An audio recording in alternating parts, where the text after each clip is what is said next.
Exploradores, del átomo al cosmos. Hola amigas y amigos, sean todos bienvenidos a un nuevo capítulo de Exploradores, donde descubriremos los avances de la investigación científica en Chile desde el átomo al cosmos. El cambio climático impone un gran desafío para la agricultura. ¿Cómo garantizar la seguridad alimentaria en un contexto en que se prevé complejo? Para 2050 seremos 10.000 millones de personas las que habitaremos el planeta y el 50% de los alimentos que consumimos son de origen vegetal. En IBIO están, entre otros temas, trabajando para dar respuesta a esta problemática y hoy les contaremos qué es lo que están haciendo. También en la línea de la alimentación hablaremos sobre las repercusiones que genera el aumento de temperatura en el trigo y cómo desde el instituto trabajan para resolver esta problemática que afectaría al cereal. Como también conversaremos sobre la gran colección de levaduras que han obtenido de todos los bosques de todo el país y las que tienen aplicaciones biotecnológicas principalmente para la producción de cerveza y otros fermentados. Conversaremos además de tecnología, porque para hacer ciencia se necesita innovar y en eso también están trabajando en IBIO. ¿Quieres saber cómo? Quédese junto a nosotros. Y los invito a ver el primer reportaje de hoy que nos habla justamente sobre las investigaciones que están realizando en el instituto para hacer frente a los desafíos que impone el cambio climático en la agricultura. Para 2050 se prevé que la población mundial llegará a 10.000 millones de personas. Garantizar la seguridad alimentaria es un gran desafío para la industria agrícola y más aún en el contexto del cambio climático. Aportar desde la ciencia es el objetivo que se propuso el Instituto Milenio de Biología Integrativa, IBIO. En IBIO nos interesa entender cómo las plantas responden al ambiente y en particular a estas condiciones estresantes del ambiente. Para eso exponemos las plantas a condiciones de estrés y vemos qué genes se prenden y qué genes se apagan y generamos a partir de esta información modelos computacionales que nos permiten entender cuáles son los actores relevantes acá, qué procesos se prenden y se apagan. También vamos al desierto de Atacama a buscar plantas que crecen normalmente en estas condiciones extremas y comparamos los genes que se expresan en estas plantas y los genes que se expresan en plantas no adaptadas para ver sus particularidades.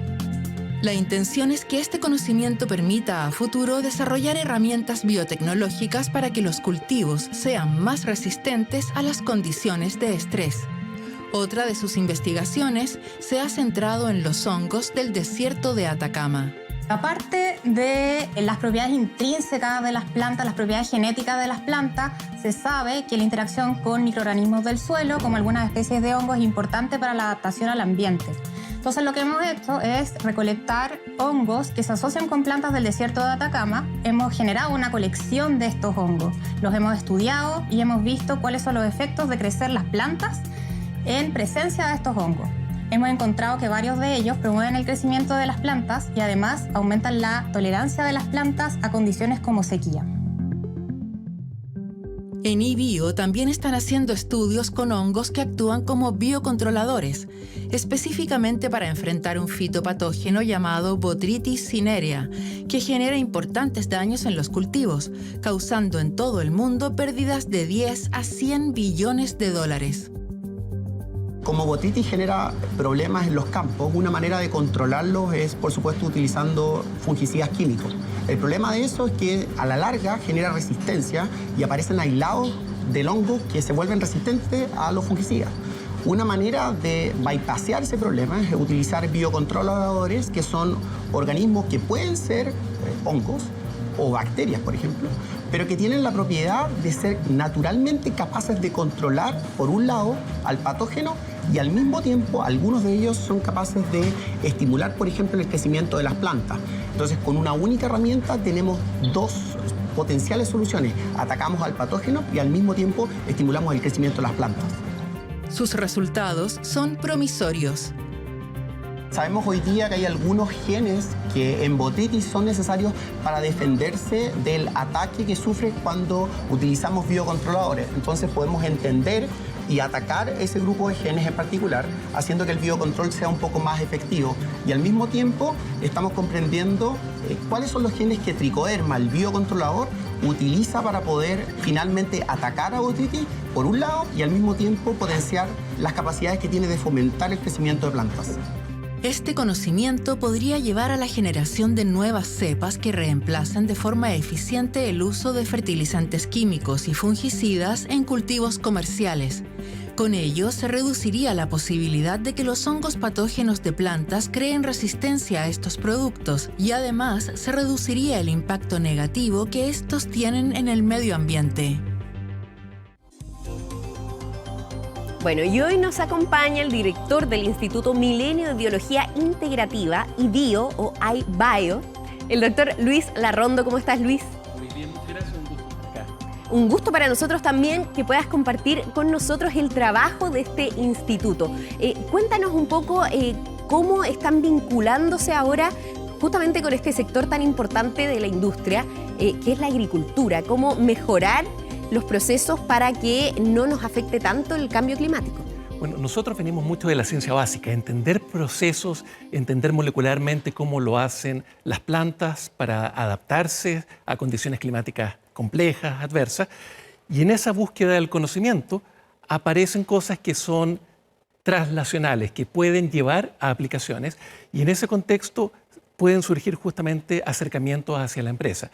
Veíamos que algunas de las cosas que estamos haciendo, por ejemplo, tienen que ver con cómo encontrar hongos que pueden ayudar a las plantas a crecer en ambientes que pueden ser bastante hostiles.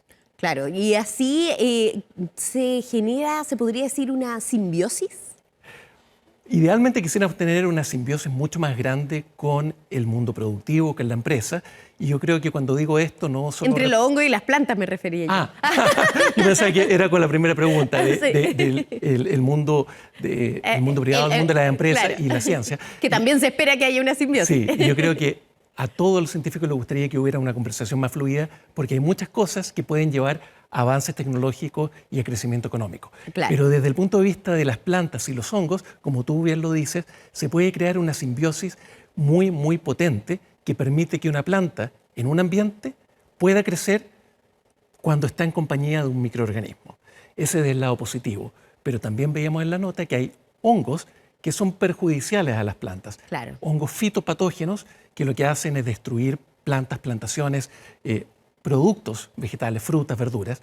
Y en ese contexto uno también puede meter a otro jugador en la escena, que son hongos biocontroladores. Hongos que tienen la capacidad de frenar el crecimiento de hongos patógenos, y no solo hacen eso, sino que además pueden ayudar a la planta a crecer mejor. ¿Y cómo han podido determinar estos tipos de hongos biocontroladores, por ejemplo, que pueden ayudar a este proceso, como tú bien lo mencionas? Esto ya se conoce hace décadas, que hay hongos que tienen esta capacidad de biocontrol, pero mucho de lo que se conoce es a nivel descriptivo. Está el fenómeno, pero las bases moleculares de cómo está ocurriendo eso es donde está el mayor vacío, y es donde estamos tratando de llenar con información, entender efectivamente cómo ocurre esta interacción. Y se conoce algunos hongos biocontroladores, pero basados en la cantidad de hongos que se estima que existen en la naturaleza, la bioprospección, la búsqueda de nuevos hongos con capacidades biocontroladoras, es un campo de crecimiento súper importante y súper interesante, porque perfectamente uno pudiera encontrar, inclusive en nuestro territorio, a lo largo de Chile, a lo largo y ancho de Me Chile, estoy preparando para esa cifra. hongos que pudieran efectivamente estar funcionando mucho mejor que los hongos que actualmente se comercializan en el mercado como biocontroladores. ¿Y cuánto se prevé que serían? ¿Del orden de cuántos? Ya, te lo puedo dar en números. ¿Cuántos hongos conocemos? Entre 100.000 a 200.000 están descritos en algún nivel de decir, mira, sí existen estos hongos. Cantidad de cuáles se conocen molecularmente lo que está ocurriendo, mucho menos. ¿Cuántos hongos se calcula que hay? Millones. Los números van entre 5 o 10 millones dependiendo del tipo de análisis que se hace. detalle, Pero claro. estamos hablando de millones de hongos que existen en los ambientes, y sin embargo conocemos solo la punta del iceberg, o conocemos en el fondo la primera capita de lo que está ahí en la Tierra. Luis, ¿y ustedes con qué herramientas trabajan justamente ahí en el laboratorio que veíamos en la primera nota? ¿Cuál es el capital humano que en este mismo instituto logra todo eso o va avanzando en estos proyectos que ustedes Sí. Bueno, en el eBio tenemos investigadores de distintas universidades que están agrupados bajo este centro de investigación.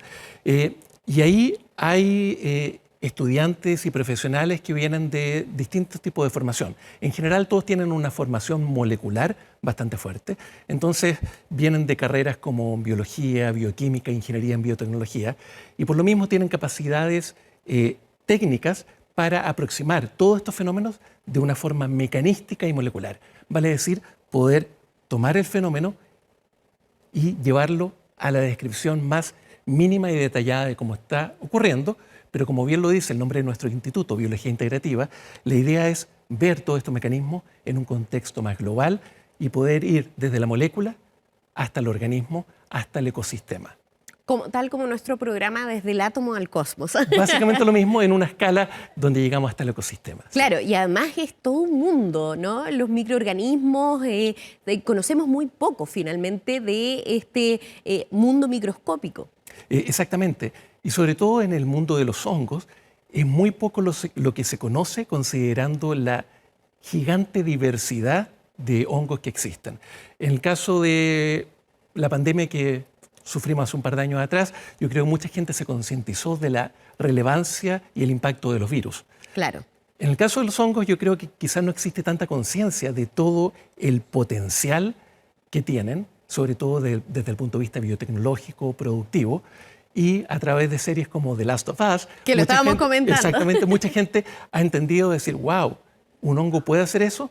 No tal como en la serie, pero sí efectivamente pueden hacer cosas que bordean lo que es ciencia ficción. Tiene una base, digamos, la serie no es tan descabellada. Podría llegar a ocurrir y a evolucionar o a, ¿cómo se podría decir?, monopolizar ciertos organismos. O sea, en el fondo hay hongos que efectivamente pueden controlar comportamiento de organismos, de insectos, como hormigas, controlando su sistema nervioso, que es un poco la premisa de The Last of Us. Claro. Y ese tipo de fenómenos, en verdad, se entiende muy poco a nivel molecular cómo está ocurriendo en el caso de las hormigas, y cosas como esa está lleno de ejemplos en el mundo de los hongos. Yeah. Y en el eBio no estamos solamente abocados a hongos, sino que también estamos explorando el mundo de las plantas y toda esta interacción entre plantas y hongos, que puede ser muy virtuosa cuando potencia el crecimiento de las plantas, Claro. pero también reconociendo todo el problema que hay con los hongos fitopatógenos, aquellos hongos que están diezmando el crecimiento de muchas plantaciones y cosechas. Y ahí centrarías tú que son los principales desafíos que tienen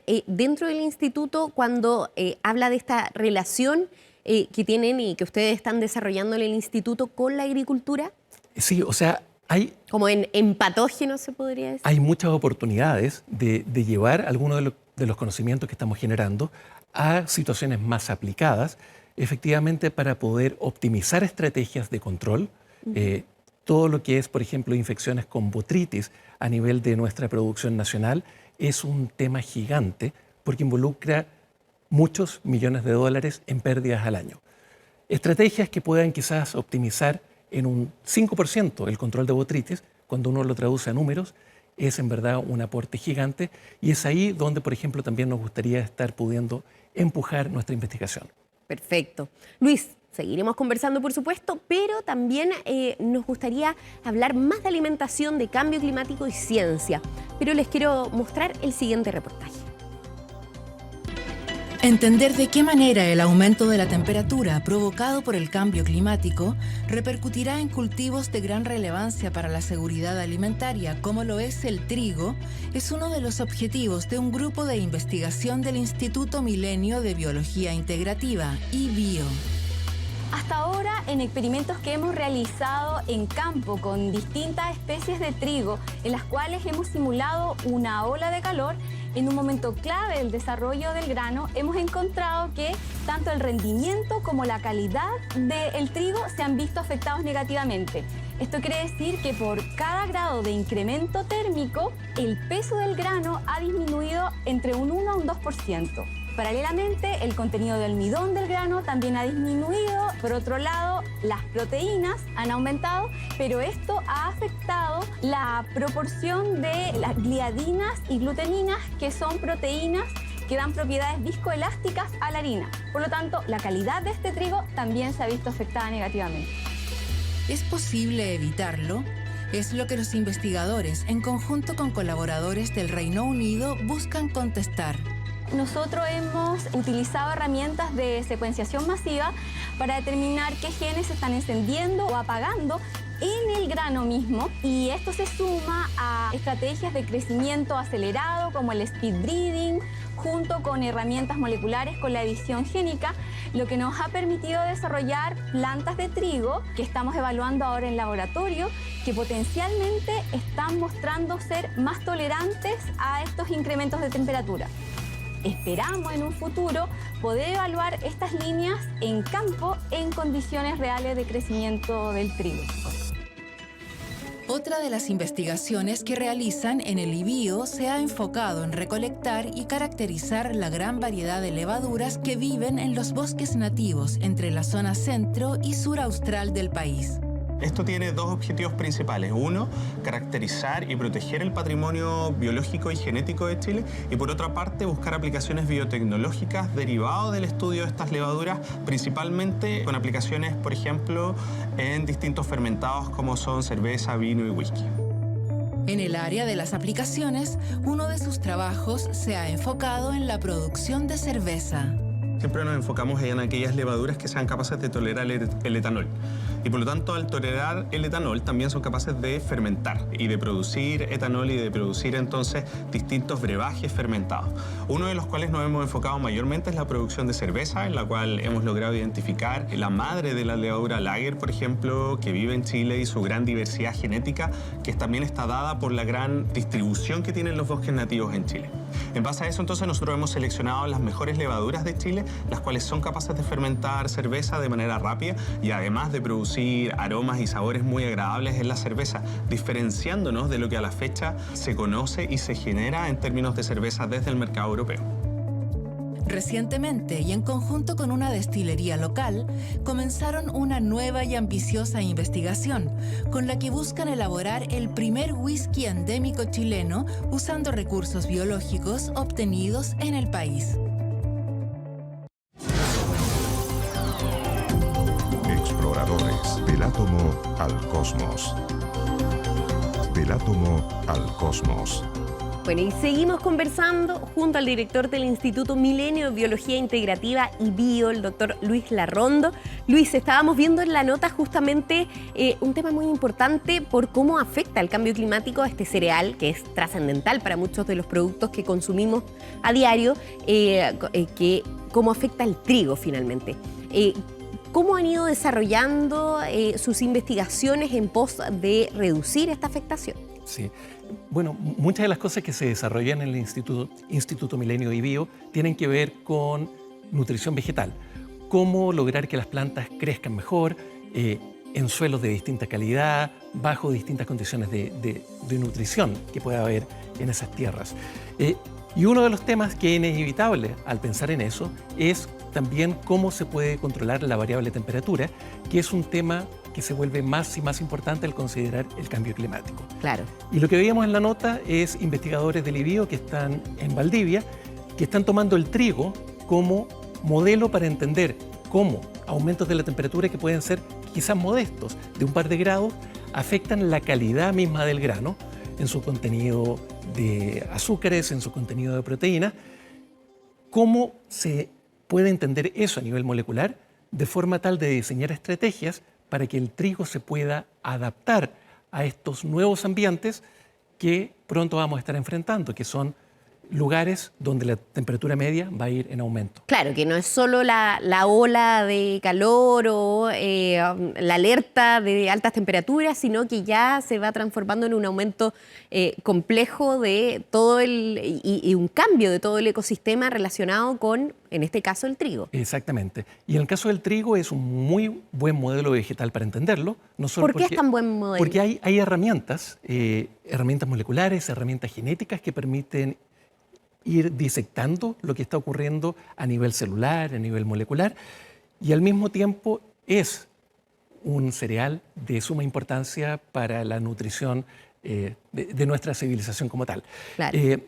Entonces, como se veía en la nota, estos investigadores justamente también están colaborando con investigadores en el extranjero que lideran mucha de la investigación en trigo, por lo cual los hallazgos que podamos estar obteniendo acá en Chile pueden ser rápidamente conversados y contrastados con lo que obtienen nuestros colaboradores para poder ir a tener hipótesis que nos permitan decir tal cambio que uno puede producir en el trigo pudiera ayudar a una mejor termotolerancia y luego probar en campo si es que dicha hipótesis o dicha idea funciona o no. Claro, y cuando hablamos de cambio climático solemos ser bastante catastrofistas. Bueno, está bien porque así tratamos de impulsar algunos cambios, pero en sí hay, en este caso, vegetales o incluso animales, distintas especies de flora y fauna que se van adaptando. ¿El trigo también tiene algo de eso? ¿Cómo la adaptación también de todas estas especies permite que el trabajo de ustedes también incentive que podamos seguir dependiendo, por ejemplo, del trigo? En ese contexto es súper importante muchas veces evitar los monocultivos y tener más variedades de una cierta especie vegetal, porque eso te permite acceder a la variabilidad genética que existe en dicho organismo. Claro. Y poder encontrar entre ellos algunos que tengan mejor adaptación a ciertas condiciones ambientales. Perfecto. ¿Ya? Por otro lado, el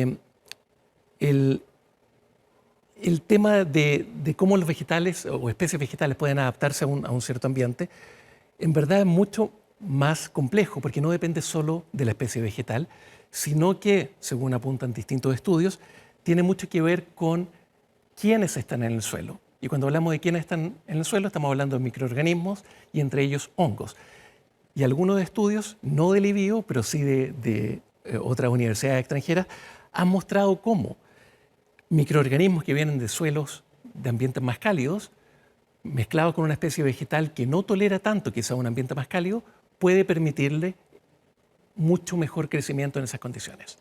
Entonces, volvemos a lo que hablamos en el primer bloque, de cómo esta interacción entre microorganismo y planta te puede llevar a una situación virtuosa donde dicho organismo ahora esté mucho mejor, crezca mejor. Perfecto. Luis, a ti y también a las personas en su casa, los vamos a llevar hacia otra área de trabajo que desarrolla IBIO, que es la creación de nueva tecnología. En el siguiente capítulo les contamos qué están haciendo.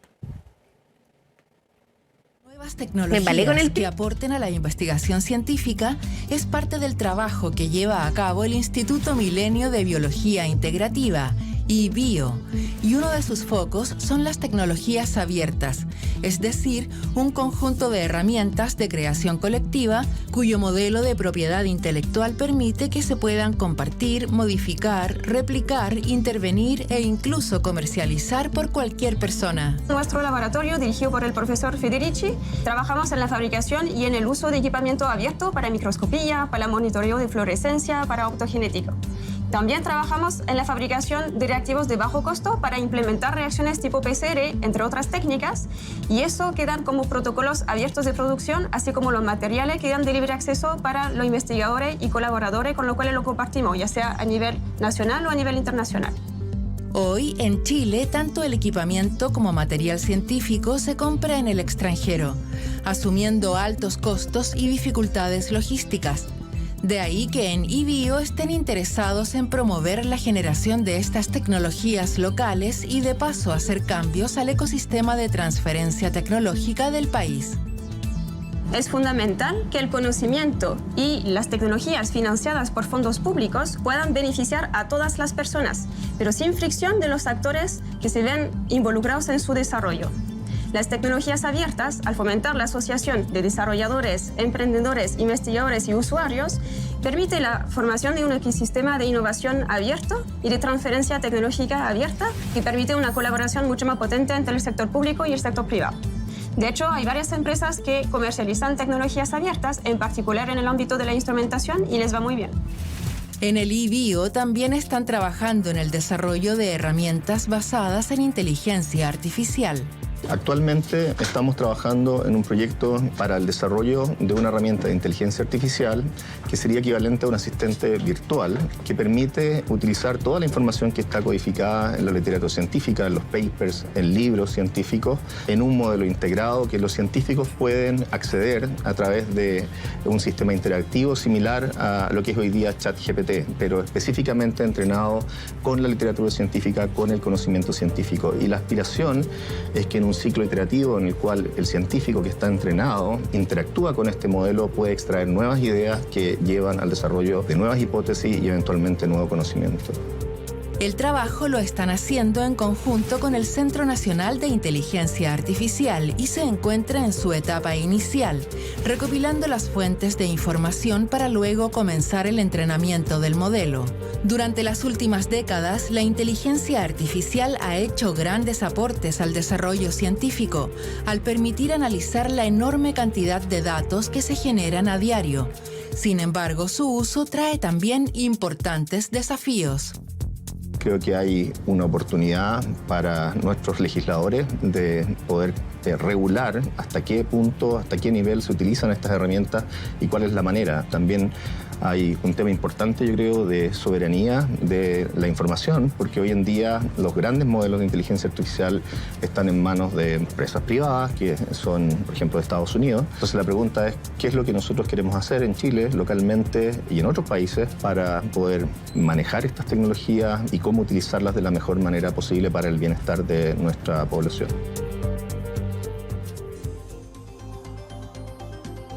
Luis, a partir de lo que acabamos de ver, ¿cuáles son esos desarrollos tecnológicos que ustedes han logrado en el instituto? Sí.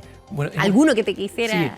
Sí, hemos estado trabajando en distintas tecnologías libres que permiten, por ejemplo, implementar laboratorios en escuelas que tengan pocos recursos y poder dotarlos de un laboratorio para que los estudiantes accedan a poder hacer experimentos que actualmente se podrían hacer solo en universidades. Por ejemplo, también hemos estado fabricando microscopios, los cuales se han puesto a disposición de microcerveceros, ¿ya? Que están interesados en partir su propia producción de cerveza. Porque también, como vimos en otra de las notas, uno de los espíritus en el IBIO es no solo entender cómo, por ejemplo, ciertos hongos se pueden utilizar para la fabricación de cerveza, sino explorar justamente su uso para fabricación de cervezas bastante particulares y únicas que es de Chile. Entonces, estas tecnologías pueden ir a privados que están interesados en emprendimientos, pueden ir al mundo de la educación superior o también escolar. Y por otro lado, facilitan el acceso a recursos a laboratorios que justamente tengan problemas económicos para acceder a reactivos que son caros. Muchas de las cosas que se utilizan en nuestros laboratorios son carísimos. Claro. Y acá se pueden producir de forma local y democratizar el acceso a distintas tecnologías y recursos. O sea, que el desarrollo alcance distintos niveles y en distintas temáticas, ¿no? Exactamente. Uno de los compromisos del IBIO es justamente eso, poder promover el uso y la creación de tecnologías libres para poder tener un impacto positivo a nivel del sistema educativo y también de la sociedad. Perfecto. Doctor Luis Arredondo, director del Instituto Milenio de Biología Integrativa. Muchísimas gracias, Luis, por acompañarnos en esta ocasión. Y bueno, si quieren ver nuevamente el capítulo, los invito a visitar nuestro sitio y también el canal de YouTube. Encontrarán todos nuestros episodios de Exploradores que cada semana nos sorprenden con temas de ciencia, innovación y tecnología. También los dejo invitados para la próxima semana, para que a esta misma hora nos reencontremos en un nuevo capítulo de Exploradores, un programa para conocer los avances de la investigación científica en Chile, desde el átomo al cosmos. Sigan en sintonía de 24 horas. Chao.